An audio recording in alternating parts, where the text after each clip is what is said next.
Salut à tous, je suis content qu'on se retrouve de nouveau face à face, toi et moi. Alors j'ai décidé de refaire une foire aux questions pour deux raisons. Déjà, j'ai pas mon décor.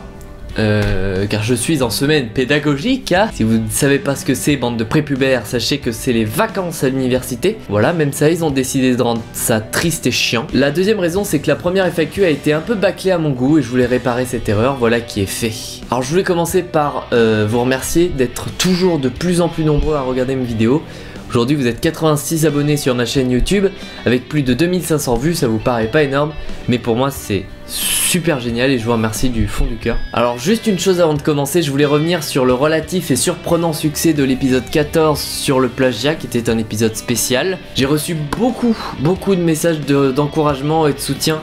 Je vous remercie du fond du cœur. Alors déjà je voudrais que vous sachiez que je considère pas du tout cet épisode comme une victoire personnelle. En fait c'est une idée que j'ai eue dans la tête depuis très longtemps. Et pour tout vous dire, je suis un peu déçu. Parce ce qui s'est passé, c'est que j'ai essayé de contacter les trois protagonistes de la vidéo. Et en fait je voulais leur dédier en sorte de fan art. Et aucun d'entre eux ne m'a répondu. Donc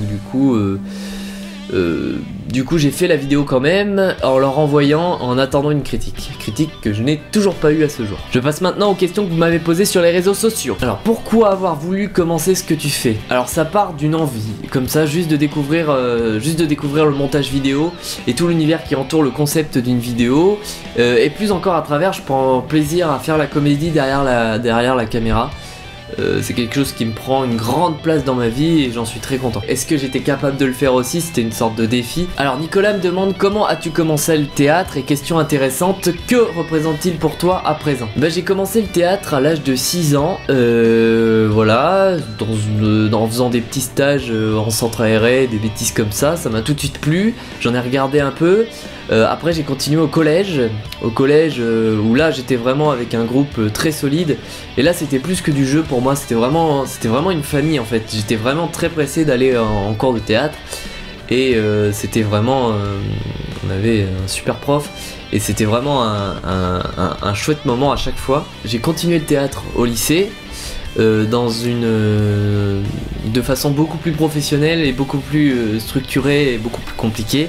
Mais ça m'a pas du tout plu en fait. J'ai passé 3 années extrêmement compliquées. J'ai passé 3 années extrêmement difficiles parce que c'était quelque chose que j'aimais beaucoup. Et la rivalité, il y avait vraiment de la méchanceté, tout ça c'était vraiment. Et à ce niveau-là, bon, on était encore des élèves quoi. Donc c'était un peu. C'était très dur pour moi d'encaisser le fait qu'un truc aussi bien que le théâtre puisse être aussi dégoûtant. Et là je suis rentré à l'université cette année et du coup j'ai complètement arrêté le théâtre. Mais alors complètement, je n'en fais plus du tout. Et j'ai eu un gros moment nostalgique de l'époque du collège. Et du coup, voilà, pour l'instant c'est derrière moi. Alors aujourd'hui ce que ça représente, c'est le passé et un possible avenir, mais pour l'instant, comme je vous dis, je me sens plus du tout l'âme d'un comédien. Parodix qui me demande: penses-tu que le fait d'avoir fait du théâtre t'aide à être plus à l'aise devant la caméra? Définitivement non, ça fait longtemps que j'y réfléchis. Je pense que non, pour deux raisons. Déjà, c'est complètement différent. Déjà, quand on est sur une scène de théâtre, je sais pas, vous pouvez pas vous en rendre compte, mais il n'y a pas de coupure. C'est-à-dire qu'on peut pas faire de montage vidéo, il n'y a pas, on s'arrête pas. C'est vraiment de l'énergie tout le temps. C'est beaucoup plus de travail. Certains diront que non, parce que le montage demande quand même énormément de travail, ça j'en suis conscient. Mais je peux vous assurer que quand on investit un rôle, quand on investit un personnage au théâtre, ça demande beaucoup plus de travail. C'est un travail à l'année, on fait pas 14 pièces dans l'année, on en fait 1 ou 2, 3, voire 3 si on est vraiment en forme. Mais en général, ça demande vraiment un boulot à l'année et c'est sans arrêt qu'il faut travailler. Sinon on perd tout, très vite. Ça se perd très vite le théâtre. La comédie, franchement ça peut se perdre très vite. Voilà, c'est complètement différent au niveau quantité de travail et investissement personnel. Deuxième chose, et là je pense que j'y ai beaucoup plus réfléchi. Je pense que le fait d'être à l'aise devant une caméra, ça fait partie de moi, comme ça pourrait faire partie de quelqu'un d'autre. C'est vraiment une façon d'être en fait. C'est-à-dire que c'est quelque chose que j'aime, que je regarde beaucoup chez les autres quand je regarde des vidéos.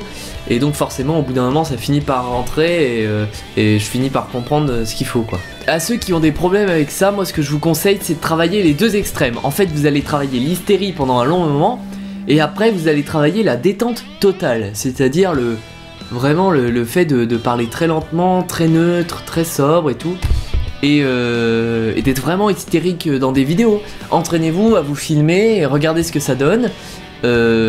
Voyez lequel marche le mieux et faites vos vidéos dans ces conditions. Alors combien de temps ça te prend pour concevoir un épisode et quel matériel utilises-tu?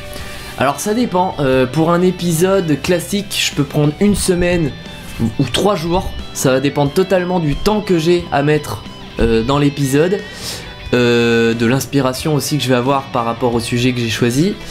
De la facilité du montage, donc des petites difficultés que je me serais donné dans le texte, voilà.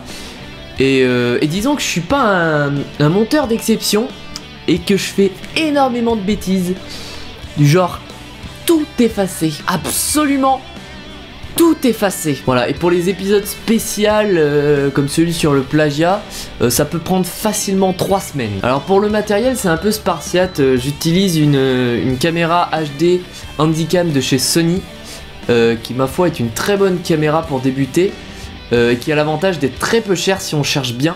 Moi je l'ai eu à 100 € et j'en suis très satisfait par exemple. Après j'utilise un micro-cravate bas de gamme et un enregistreur numérique, ça c'est pour la voix. Et en ce qui concerne l'éclairage, j'utilise des lampes avec des abat-jours, ce qui est d'une très haute technicité. As-tu des projets à côté? Penses-tu faire une web série ou un micro-troll? Alors en ce qui concerne Skip the News, j'en ai beaucoup. À la longue, j'aimerais bien travailler avec du meilleur matériel et dans de meilleures conditions. Ça viendra peut-être. J'ai d'autres idées de hors-série et quelques projets pour l'émission en elle-même. Pour l'instant, hors émission, j'ai beaucoup d'envie, mais absolument rien de concret. Alors, ce que j'aime beaucoup avec mon aventure youtubienne, c'est que en fait, il y a un esprit de fraternité entre les youtubeurs. C'est vraiment, il y a un esprit d'entraide en fait qui est très fort. On peut demander tout de suite quelque chose à quelqu'un qui fait des vidéos, il va tout de suite nous répondre oui. Et ça c'est super génial quoi, je veux dire, il y a pas ça dans la vie de tous les jours et ça c'est cool. Donc moi ce que j'aimerais à la longue c'est vraiment faire beaucoup plus de vidéos avec mes amis, faire des vidéos avec eux, les aider à écrire pour eux, tout ça j'aimerais beaucoup. C'est vraiment, et ça va se faire. Alors je sais pas du tout ce que c'est que les micro-trolls. Voilà, en tout cas pour l'instant rien d'assez solide pour que je vous en parle. Quels sont tes youtubeurs préférés? Alors c'est une question à laquelle je vais avoir beaucoup de mal à répondre parce qu'en fait j'en ai aucun en fait. Aujourd'hui sur YouTube on peut trouver tellement de choses différentes et super que en fait moi je me permets pas de choisir. Je me suis beaucoup posé la question mais je me permets pas de choisir. Alors par contre ce que je peux te faire c'est te donner une liste de toutes les personnes qui arrivent à me divertir sur YouTube. Donc Mathieu Sommet, Chris, Parodix, Link the Sun, Les Idées de Nico, Antoine Daniel, Le Palmacho, Super Belette, Le Joueur du Grenier, Anthony et compagnie, Absol, Avener, Varobaz, Superflame, Neo Geo Fanatic, Simon Scat, Internet, Calimoulox. Et c'est à peu près tout. Alors juste une chose, allez voir par vous-même, forgez-vous votre propre esprit critique sur les vidéos et sur les youtubeurs qui commencent à arriver. Même si vous avez de mauvais retours, ça se trouve c'est peut-être ça que vous allez aimer, qui passe au-dessus de la tête des gens, mais c'est peut-être ça que vous allez aimer. Et en plus vous allez pouvoir aider ce youtubeur. Et maintenant, rigolons ensemble. Tu préfères avoir une odeur d'excréments dans les narines toute ta vie ou des testicules sous le nez? Disons que les testicules c'est opérable. Nous vous attendons pour l'opération. Si tu étais une moule, tu pourrais aimer une huître? Mais moi j'aime les mélanges hardcore, pas vous?